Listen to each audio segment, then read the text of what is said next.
Yeah, and good afternoon again. It's back to another nice day. Oops, let me change. It's a nice day here. This is Robert Stevens here speaking on this Friday, 7th of February of 14. Yes, like I said on the train, I am headed down towards Mansfield High School and Jim Albertini Gym and Field House. That's the kind of healing that begins in a journey. So it begins even sometimes with a simple thing like looking in the mirror and telling yourself that you want to. And that when that old thinking comes up every now and then, I even circle there. And so it's that self-conversation. It's the people that you share your time Yes, with. it's I have my radio on 1460 WXBR. Have it on Lois on the line. Then Tartaglia Sports talk. I'll be in the gym by then. The JV should start up by the time I get there. Though I will need to stop for a little bit of cup of coffee because it's cold.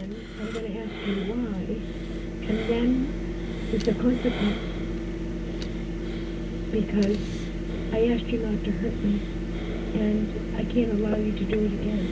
So it's that kind of conversation that begins, I think, to make a change. Wow.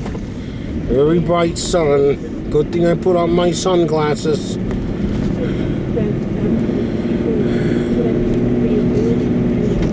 Yeah, even these sunglasses aren't enough at times.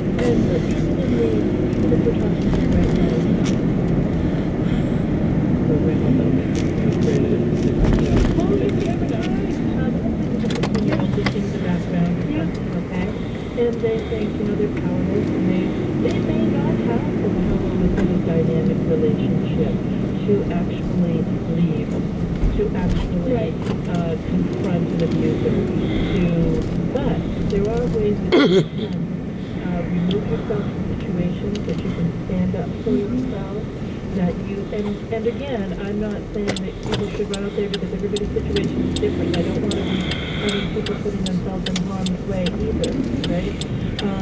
But there is a piece of taking action and respecting yourself that when you do with your friends, it's the best, easiest place to start is your friends and your coworkers. When somebody says something to you or does something to you that actually causes you to feel not cause them better than it's not a new thing that we it's the repeat pattern of something, and we know that the conscious evolution of the molecule now is about moving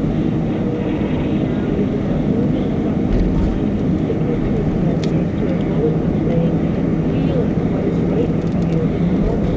And maybe it's not a confrontation because that determines great confrontation, but you can say things like, that really hurt my feelings, or what you did is bringing up feelings of every other time this has happened to me. It requires observation, and that is the key, I think, the most first key element to a healing process is observing what in fact you are feeling. And I think how that, I think a lot of times people don't know how to talk to one another about those things. So scary, right? Rejected, right? So instead of, as you say, confronting or accusing, critical, or damaging. Here's the intersection of Plain and Hancock Street. I learned through working and counseling with people is that you talk to a person about what you're feeling, not about you did this to me or you said that. It's about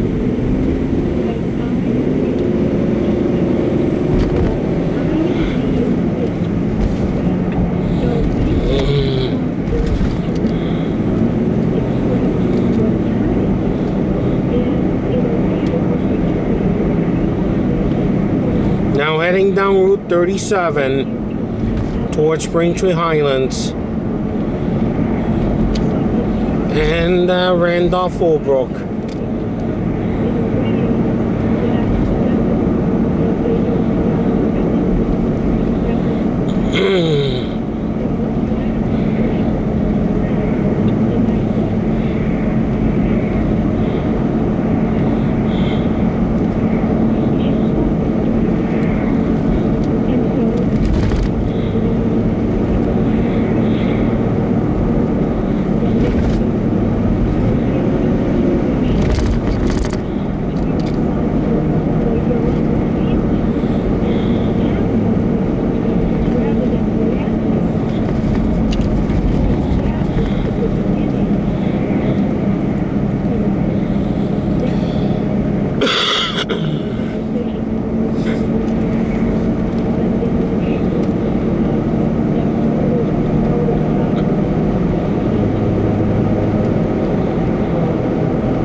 And then the more that we focus on it, it draws more attention to it. Yeah, I'll have a medium hot regular coffee. Pain and anger and blame. With cream and 3 Splenda. That's what we're going to be seeing. That's the stuff. No, that's it.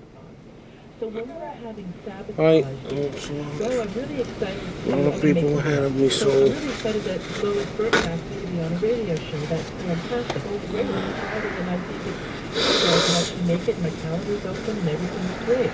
And then I wake up and maybe I'm scared, and maybe I don't want to be on the radio, and maybe I've never been on the radio and I'm nervous, and then, well, what if I'm not really good, and what if I really screw up, and then, oh, you know what, I'm not feeling very well, and oh gosh, you know what, I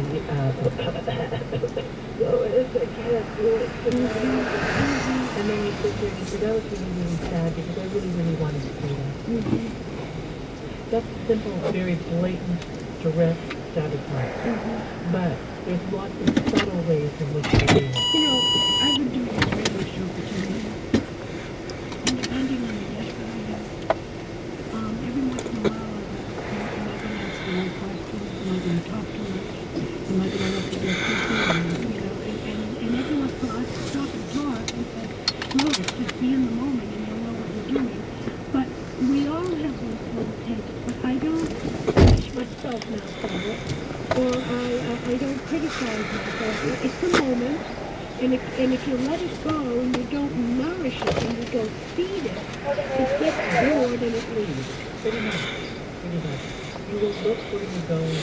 So I'm a big believer. I'm a big believer. I just wrote an article on it. I put it on my website about choice thinking. Choosing. What do you think? And I think people don't realize that they can do that. I can choose to think this. Now, I chose something for 6 years that no one else believed, no one else thought. They made me see a psychiatrist about. They told my parents I was crazy, that I was a drug addict. But I had a belief system for 6 years that I would find a doctor to help me because I was dying.